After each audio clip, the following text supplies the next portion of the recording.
Okay, so let's create our wood.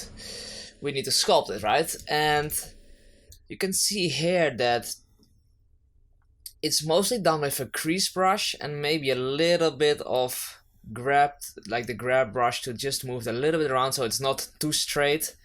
And that's actually kind of it. All the rest is, I guess it's just coloring.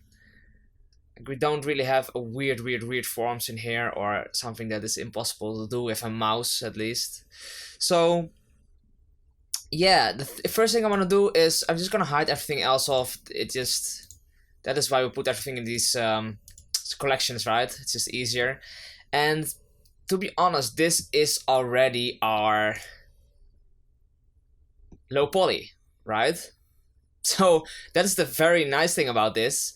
And what I also like to do, I like to don't turn on the mirror, because if we just keep the mirror on, then everything what we make on this one will get duplicated. And it will just get the same material, same cuts everywhere. Except these bottom planes here, these planks, those will be a bit different, but that's it. So yeah. Having said that, I think it's time to just call this wooden card collection here our low poly. And we just create a new collection, which will be a wooden card high poly. And we're literally just gonna duplicate everything here. So let's move it, only this middle piece. Shift D, and you can see what everything is selected, so move them to the high poly.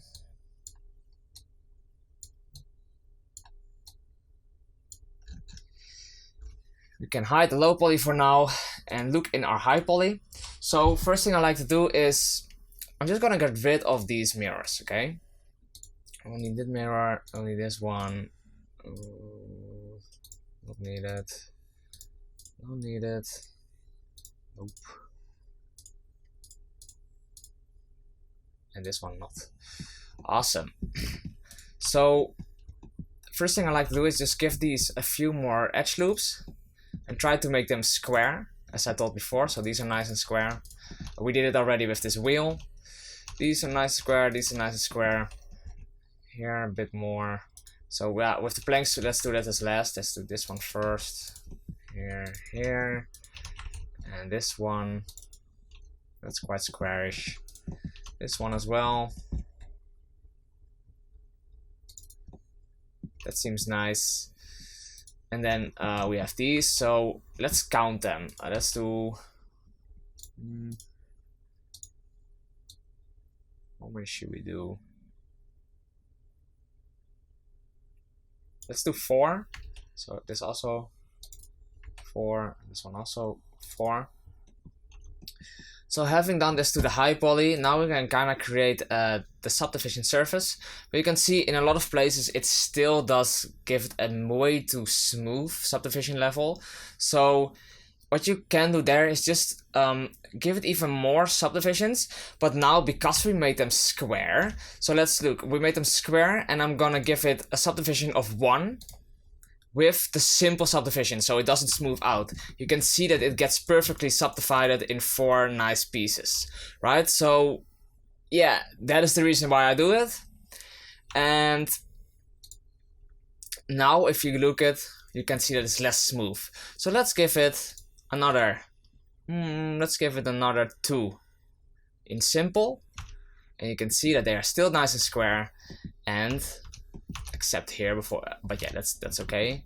If you also want it here, it's now time to just delete some edge loops. And to be honest, we can essentially delete these and array this one, but for right now I'm just gonna do it like this, okay? This edge loop, just to keep them square. Okay. So now we can give it a multi-resolution. You can see that it changed a little bit.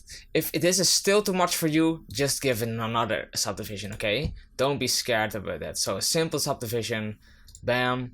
And now let's look at our multi-resolution. and it only gets a little bit of a smoothness on the sides, which is nice actually. It looks like planks, right? Especially like these ones. So I'm going to do that with every one of these before I sculpt them, okay? But I'm first just going to go over this one and go into sculpting. So here, sculpting, and now it says object has a non-uniform scale. So what does it mean? Well, everything will kind of be moved weirdly. So if I go into sculpting and sculpt, it will just be weird. And this is because we are scaling this up and down in our scene, and we didn't accept our scale. So if you go Ctrl A and you apply the scale, now you do not get this error anymore. See? So you still have a little bit of an edges to it. So if you don't want that, you can also give it a smooth shading. Now we don't have that. Cool. So the most of the things I will work with here with this wood is just the crease tool, actually. And I like this crease tool with a smooth stroke. So when we do it, we have this smooth, nice stroke. So strength, of course, will be higher.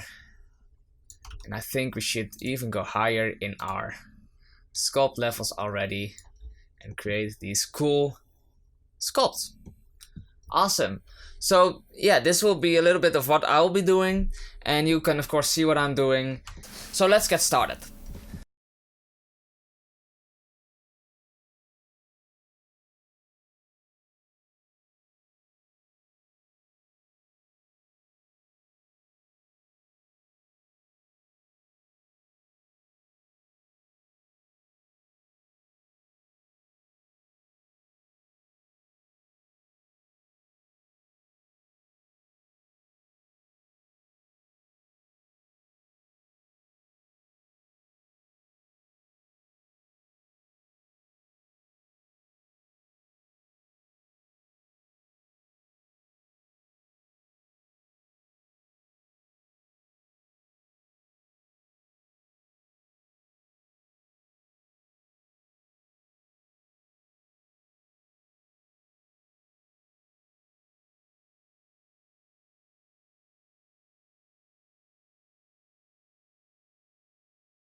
Okay, so we got our sculpt done, and I think we should put every multi-resolution to the highest possible so we can at least bake it soon. So yeah, this one is already, this one higher, and this one is good.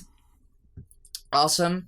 So this is our high poly, and then we have our low poly here, right? And we need to change some stuff with the low poly, and we need to UV unwrap, okay? So first thing I want to do is, this is good. We start with this one, and we're just gonna create a UV. So here.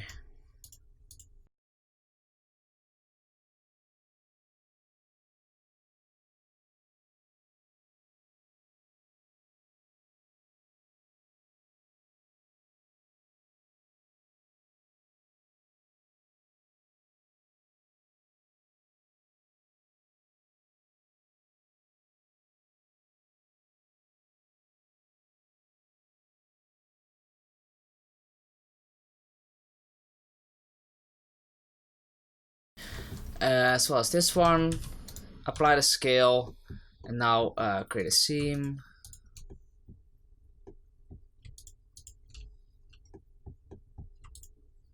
Here, Ctrl E, mark seam, U, unwrap, done. This one here.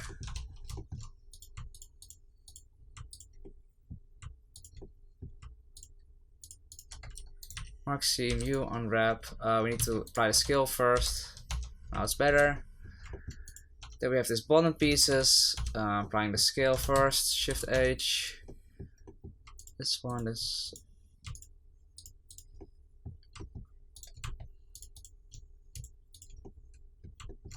Ctrl E, mark seam, unwrap. That one is good, so I'm just gonna hide this one for now. H. This. Ctrl E, mark seam. Hide this, and then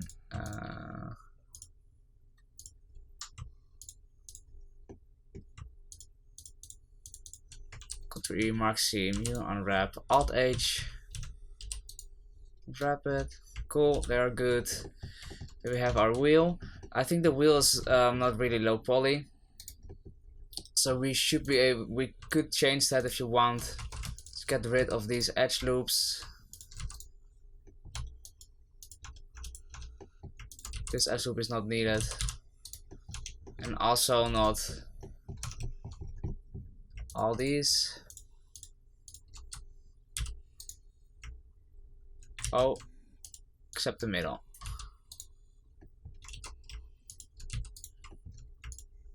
I'm not sure why it's doing this. What you can do is delete these faces.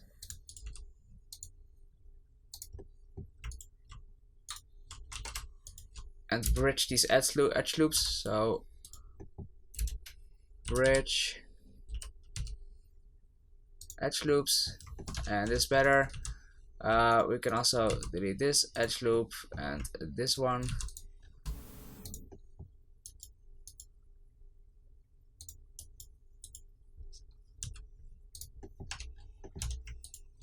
Ctrl E, mark seam, unwrap. Now we have place. Better, Alt H. These don't need these edge loops, and we can create a seam in all these ones here. Seam.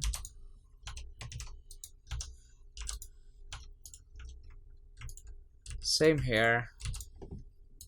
Edge loop around all these places.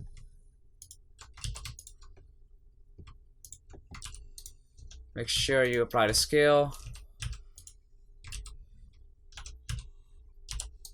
And unwrap. So now we still need to do this one. Scale.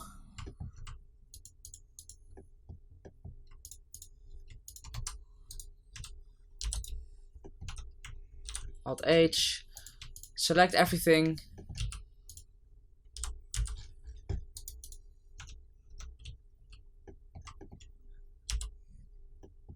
And I would also put from the leaves this sphere in here.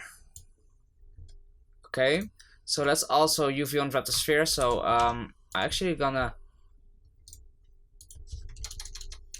delete this here.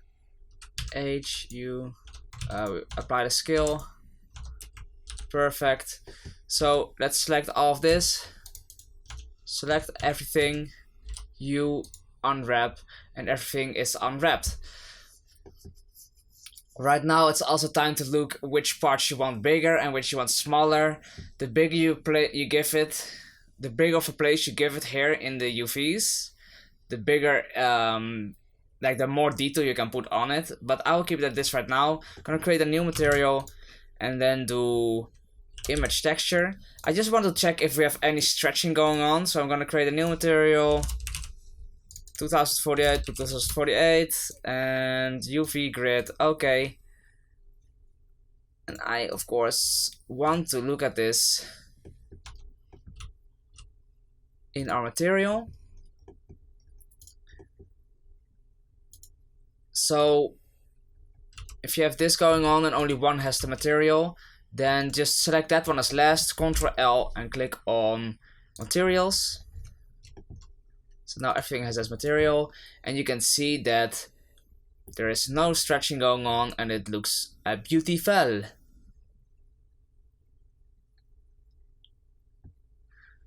Cool.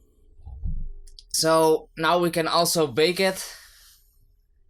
And to bake it, I would personally hide this one out first because we don't really need anything baked in here. But we can actually save this first. So save as card part 9 is mine right now. And why do we do this? Well, I want to bake everything at once. And the problem with this is that we also have some mirrors and stuff going on. So I kind of want to duplicate everything one more time and make a bake with that duplication.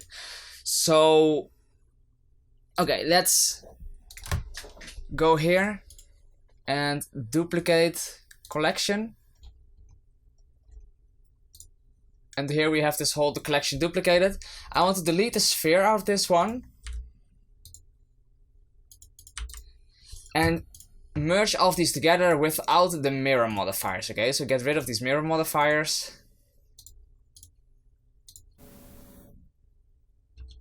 So these have our UV maps, as you can see. And now the only thing we have to do is select the high poly. So all of them.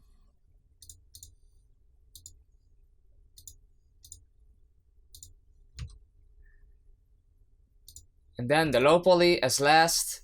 And now the only thing you have to do, as before, is bake it. So selective to active, bake.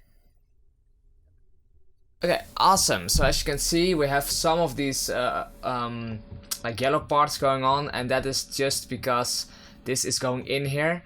That is the reason why. I don't think Blender is the perfect way to bake this. I would rather do it in another program, because then you can something that's like Substance Painter. So what happens with Substance Painter is you can literally just duplicate all of those separate models and these ones, and then they will only bake that particular part which is around them, so you never get these annoying parts. But at this point it doesn't really matter. Let's just keep going, and yeah, we're just gonna look what we will finish at. So I'm not sure about this here, why it's so... I think we should change this. And if you have anything like this, it's probably the only thing you have to do is just give it a shade, smooth shading, and just do the bake again. Okay, so I also want you guys to bake the ambient occlusion map, and it looks like this. Save this as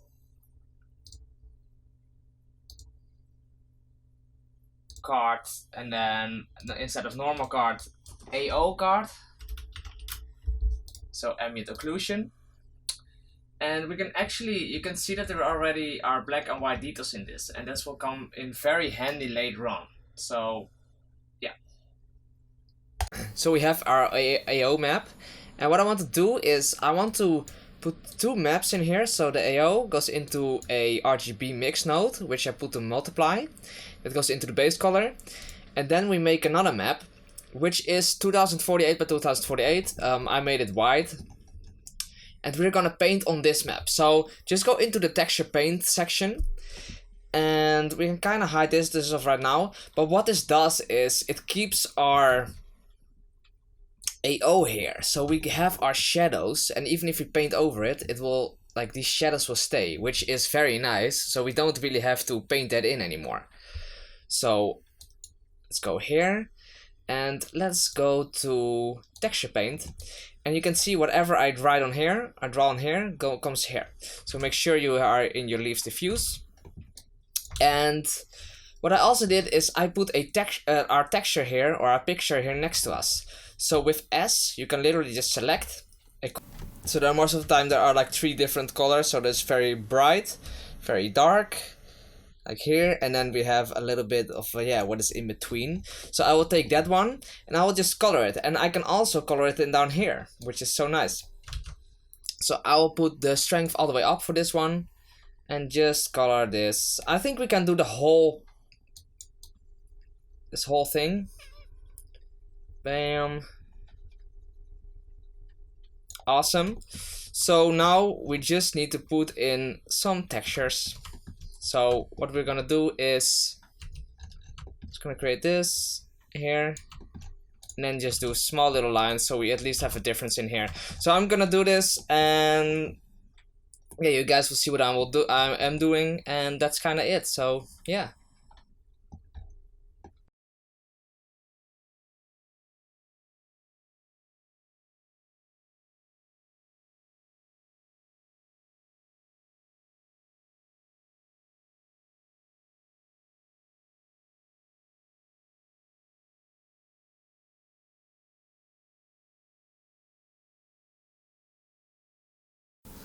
So the main thing I'm doing here is I just create a lighter and a dark material. And with X you can just switch between them. As can see in the bottom right, you can just switch between these 2 colors. And I just make long strokes of the lighter material, and then I go over with the like darker and then white again. This creates kind of the wooden material that we are looking for. I also made the edges a little bit darker. And you see me struggling with the lighting a little bit right now. Most of the thing that you just have to do is go into your matte cap settings and just rotate the lighting a little bit.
And here we'll start with our leaves. With the leaves, it's just yeah, we put a darker color underneath where we cannot see it or where we want the shadow to be. And of course in the little crevice that we have. And overall I used a little bit of the soften tool to just soften the colors a little bit on top, so it makes it look a little bit more clean.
Okay, so I literally just put a plane here in the bottom, put two lights up, and we can kind of hide all the unnecessary stuff, like empty, and the roses which we're not gonna use, so and the leaves also which we're not gonna use.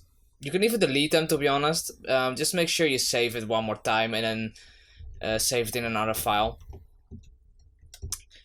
And yeah, that's kind of it. So if you want to move this, there are multiple ways to do this. I think it's the best if we I'll just go into the middle here, add a empty, and just parent everything to the empty. So add an empty, plane axis. I'm gonna scale it up a little bit so we can at least see it. And now I'm just gonna delete this.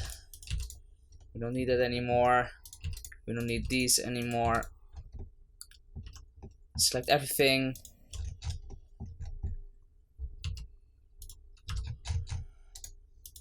Here, select the parent as last. Ctrl P, set parent to object, and then rotate. And we see we can just rotate this. So if we hide everything else, rotate till it hits here. Cool. Let's delete this, and we can start rendering. So just if you want to place your camera somewhere else, lock camera to view. Bam. That's it. So that's kind of how we make this, guys. And yeah. So if you really want to make this low poly, by the way, there are a lot of vertices here which are like unnecessary. So you can really delete all the stuff which is, for instance, inside here. See, this one we probably don't need. That one, at least the bottom, you don't need. So this way you will save a lot of stuff, a lot of vertices. And also, like from this one, we can't see the top here, so you could also delete those vertices, for instance. We're not going that much into detail right now, but yeah, that could be a way to do this. because these are still a lot of vertices in my opinion. But it looks cool. I like it. Yeah, so good job, guys, and send your renders into our Facebook group, and I can give you some feedback or whatever. So see you guys there. Peace.